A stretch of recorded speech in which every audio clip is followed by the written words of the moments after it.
Hello guys, magandang umaga sa inyong lahat.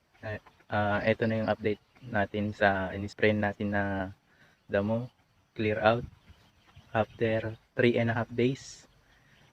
Ayun na nga guys, uh, bumisa naman yung gamot kahit na umulan. Maganda pala yung clear out kahit na umuulan kaya niya pa rin bibisa pa rin yung gamot. At ito na guys, minamadali ko ng tamnan kasi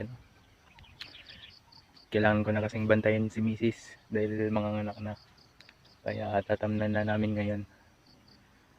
Ayan guys, good luck.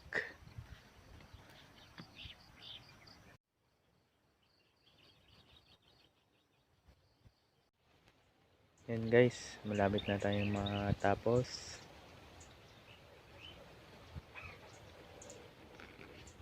Hello guys, nabutan na tayo ng binhing may halong chemical, kaya ang ginawa natin, eto, kumuha ko ng binhi natin dito sa maisan, then binilad ko at nilagyan natin ng alcampor. Try natin kung maganda yung quality o tutubo ba o hindi.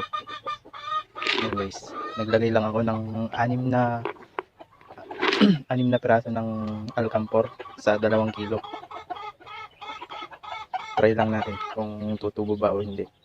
Yan guys, tatanim ko dito sa gilid mismo.